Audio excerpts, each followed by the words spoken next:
8BitMan versus Angel, Rob versus Robin. So gonna be a hype set coming at you guys real soon here. Yo, actually, 8BitMan looks like he's opting to go Diddy Kong. So I do know Ooh. he has a Diddy Kong. I just don't Yep. know. I mean, I gotta imagine it's pretty good. 8BitMan I just. remember it in Smash 4. It definitely, took some names back in the day.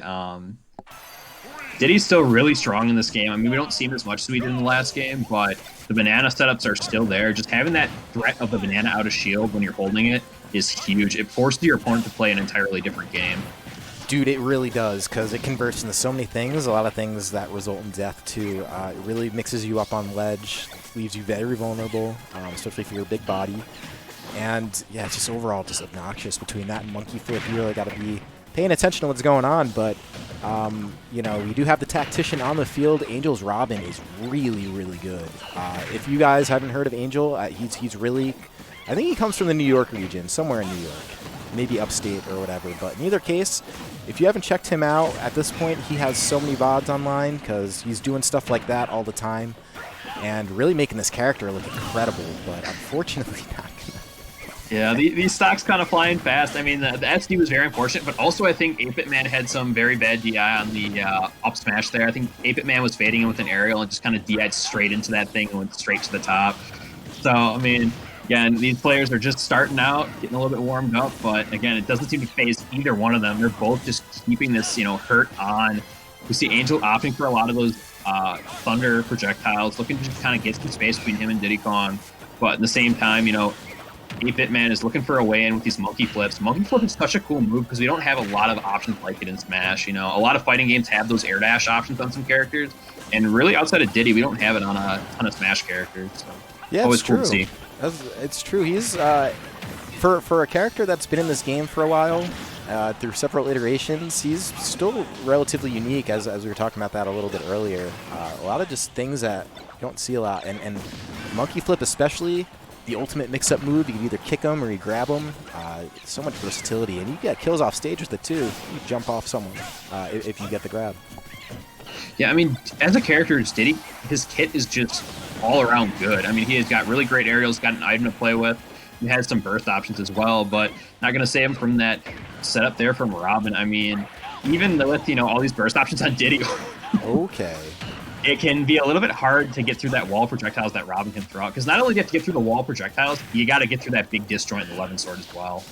Yeah, it is running out of some of the El Thunder Tome, so we'll see how that affects things. Going to throw out the last one, get the book. Sometimes that book is really useful, other times it doesn't do much, and yep, there's the banana right there. You guys get to see what it does. Totally jamming Angel up off stage and then getting kicked. So we'll see what he could do to get back, man. I mean, I feel like Angel's been playing a really solid game one here, so I won't be surprised if he's got something up his sleeve. Yeah, and I mean, for a character with as good a neutral as Robin, you only need a few neutral wins to take a stock. These projectiles and these 11 hits hit so hard. They can kill you really early. I mean, 8BitMan really have to watch out here. An Arcfire could spell death. But as I say that, 8BitMan has Angel trapped in the corner here, and Robin doesn't have the greatest escapes from it.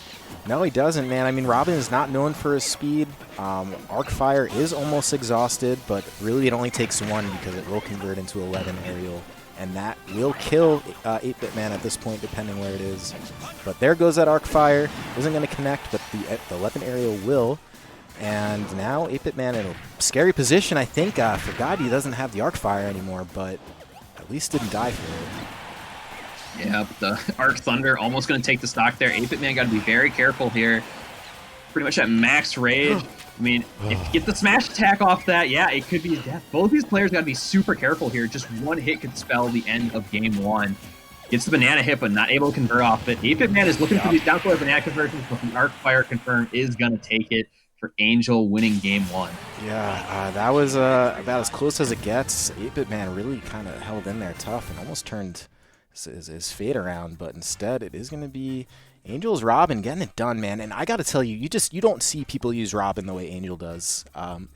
He just has so many answers to everything, and he really capitalizes on pretty much every hit he gets. I would imagine literally the optimal way to play this character. So it's definitely good to see this match play out like this. Yeah, I mean, as I said before, for a character with such a good neutral, Robin only needs a couple neutral wins to take a stock.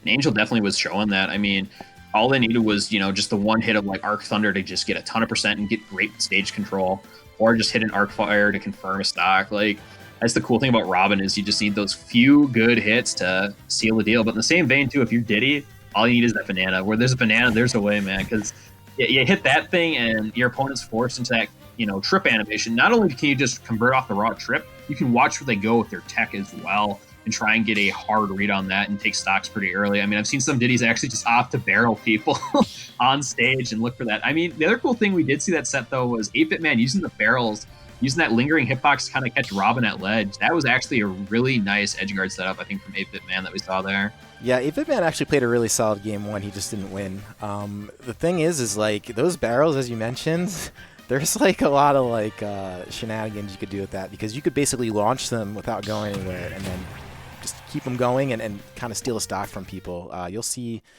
Rivers actually do that a ton. He's a pretty prominent player, formerly top 50 PGR before PGR went away. But in either case, this is a different Diddy. Taking it back to PS2, I'm gonna see.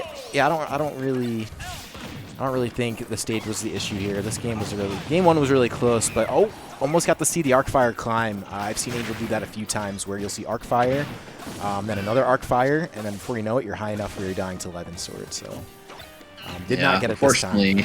Yeah, banana coming in clutch there for 8BitMan. I mean, that's the one thing I feel like in this game compared to past ones is just that banana just sitting on the floor. You never know if you're going to pick it up or not, so you got to be very careful around it. But not stopping Angel. Angel already off to a great start here in game two. Going to take that stock really early with another Arc Fire confirmed. But, 8BitMan answering right back. And that's kind of been the theme for this set is both these players are so good at just getting that momentum right back in their court, even after they lose a stock. Yep, there we go. 8BitMan getting the blood of Angel in return, and that is, Diddy down tilt into up smash. It was always the old reliable option, not as prominent in this game, but still does connect. And meanwhile, you're going to see lots of crazy banana movements like that. That's another big benefit of the banana, is it can totally change your momentum landing, so it makes Diddy very hard to hit on the way down. Yeah, and I mean, not only that, but even just out of shield, you got to really be careful around Diddy's shield if he's holding an item. That banana toss out of shield is just a great out of shield option that can convert into so much. But, I mean, we really aren't seeing Angel having to interact with shield too much. Angel's just kind of sitting back and chipping away at Diddy. But 8BitMan finds a grab and, got a pretty nice string out of it. Really good string. That was like a solid 47% there, I think it was. And kind of off the banana, right? It was like banana, down tilt, all these crazy things and making it work. But going to have to stay alive here if he really wants to capitalize on this and not go down too much, because he is down a game. And this is still best of 3 territory. And oh my god, watch out for that. Yeah, I mean, that down smash is crazy strong on shield. I mean, it puts on a ton of shield stun, too, because there's potential for 2 hits. The sparks on the ground can hit you along with the sword. You gotta be very careful trying to punish that. He uses a bait very often, so 8BitMan, not able to even get the side B on it. Gonna have to reset the neutral here off the ledge some way, somehow, but Angel just keeping the pressure on. Wow, Angel, it's like he knew 8BitMan was going to just jump right underneath him with the banana. Does end up capitalizing off of it too, gets him on the other side of the stage, and then gets him with the Thunder. 8BitMan nearly returning the favor, trying to get the barrels involved now. Yeah, looking for the tech read, but Angel going to roll towards the ledge that time, but that should be a stock. Oh, never mind. It is a little bit stale, so Robin going to be able to live another day here, but still trapped in this corner against Diddy with so many great aerials. You got to be very careful coming out of the corner here. Yep, what's the play? And wow, Robin, that was like perfectly spaced. He just had the legend invincibility still.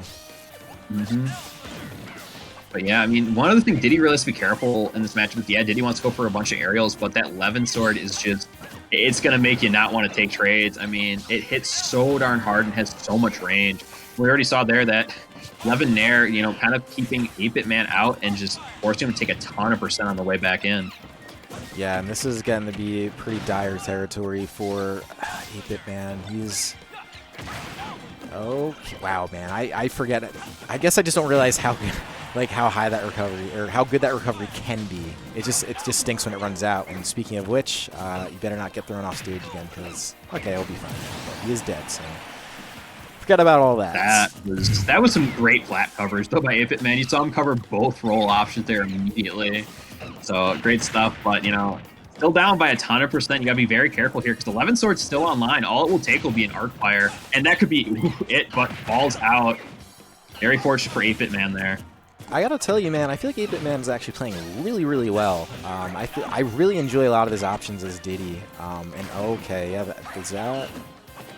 Nope, Robin's up. It's got a ton of reach. Sheesh. That last little boost Robin gets just can send him right back to ledge. But I mean, 8BitMan, yeah, you're saying it. He's playing out of his mind, able to pull back this huge deficit. And I mean, both these characters are at kill percent practically. One good hit is all they need. God, this is terrifying. Angel definitely has a distinct upper hand and is going to get it, man. Taking him out with the back air.